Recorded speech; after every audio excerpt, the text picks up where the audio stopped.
Hello bachcho, let's read the question. So the question says statement first, modern periodic table is based on atomic number rather than atomic mass. Statement second, elements in the same vertical column of the periodic table exhibit similar properties. Option A, both statement first and second are correct. Option B, both statement first and second are incorrect. Option C, statement first is correct and statement second is incorrect. Option D, statement first is incorrect and statement second is correct. So the key concept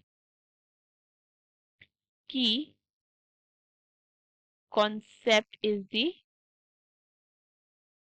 modern periodic law. ठीक है. सो देखो, modern periodic law क्या कहता है? ये कहता है कि physical and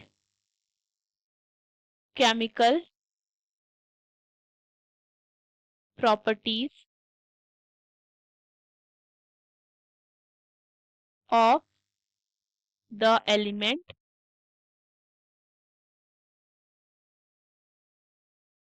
are the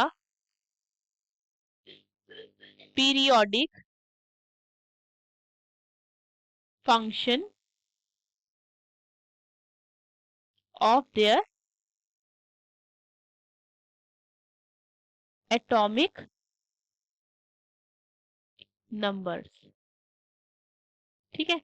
modern periodic law कहता है जो फिजिकल और केमिकल प्रॉपर्टीज होती हैं किसी भी एलिमेंट की, वो पीरियोडिक फंक्शन होती है उसके एटॉमिक नंबर के.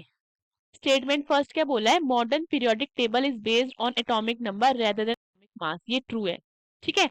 अगर हम पीरियोडिक टेबल देखते हैं तो जो एलिमेंट्स अरेंज होते हैं वो on the basis of atomic number होते हैं, not on the basis of atomic mass. ठीक है. अब देखो क्या है. सो जो पीरियोडिक टेबल है, ठीक है, ये जो टेबल है ये एक टेबुलर अरेंजमेंट है. किसका? केमिकल एलिमेंट का. इज ए टेबुलर अरेंजमेंट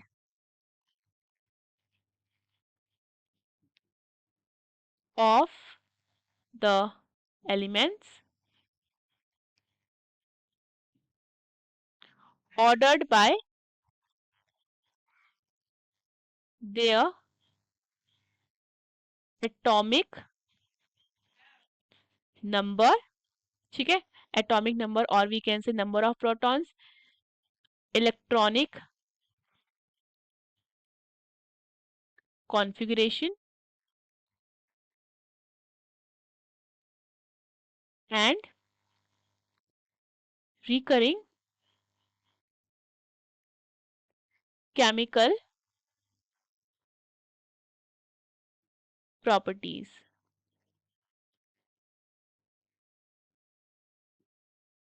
ठीक है. सो अगर हम बात करते हैं इसी टेबल की, सो दिस ऑर्डरिंग, जिस तरीके से arrange elements, this ordering shows periodic trends such as elements with similar behavior or we can say property भी. ठीक है. in the same column. ठीक है. और देखो, अगर हम एक ही रो के बारे में बात करें तो उसमें लेफ्ट में हमें मेटल्स मिलते हैं और राइट में हमें क्या मिलते हैं? नॉन मेटल्स मिलते हैं. ठीक है. सो देखो, ये जो हमारा मॉडर्न पीरियोडिक टेबल है वो on the basis of atomic number, ठीक है, based on the atomic number rather than atomic mass. वो इसलिए है क्योंकि जो एटॉमिक मास होता है वो किसकी वजह से होता है? जो एटॉमिक मास होता है वो number of protons and number of neutrons की वजह से होता है, जो कि न्यूक्लियस में पाए जाते हैं. सो न्यूक्लियस कहाँ पाया जाता है? Nucleus is located inside an atom. ठीक है.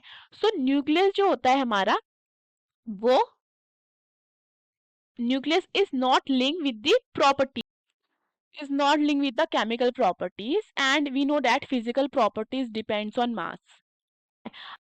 एंड अगर हम बात करते हैं इलेक्ट्रॉन्स की, ठीक है, सो जो इलेक्ट्रॉन्स है उनका जो डिस्ट्रीब्यूशन होता है इन डिफरेंट एनर्जी शेल, उसकी वजह से क्या होता है, उसको अलग अलग केमिकल प्रॉपर्टीज मिलती है।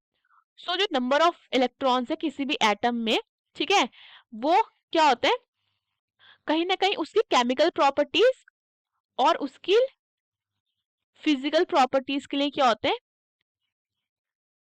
रिस्पॉन्सिबल होते हैं।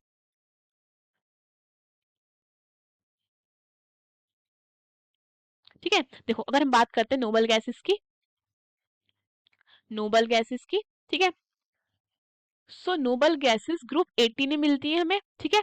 पहली हो जाती है helium, neon, argon, krypton, then we have xenon, then RN, ठीक है, रेडॉन। सो अब देखो सबका ही इनमें सबका ऑक्टेट क्या होता है, पूरा होता है। नोबल गैसेस हमें पता है सबका ऑक्टेट क्या होता है, पूरा होता है। इसके लास्ट के ऑक्टेट में 2 होते हैं, इसमें 8 होते हैं, इसमें 8 होते हैं, इसमें 8 होते हैं, इसमें 8 होते हैं और इसमें 8 होते हैं, ठीक है। सो इसका लास्ट का ऑक्टेट क्या होता है, पूरा होता है, तो ये क्या होते हैं, इनर्ट होती हैं। सो हमें देखने को मिलता है एक चीज और कि elements in the same vertical column of the periodic table exhibit similar properties। तो नोबल गैसेस इनकी प्रॉपर्टीज क्या होती हैं, सेम होती हैं because of their electronic configuration. Okay, so हमारा ये स्टेटमेंट में क्या है, true. So the correct option is A. Hope you understood the question. Best of luck.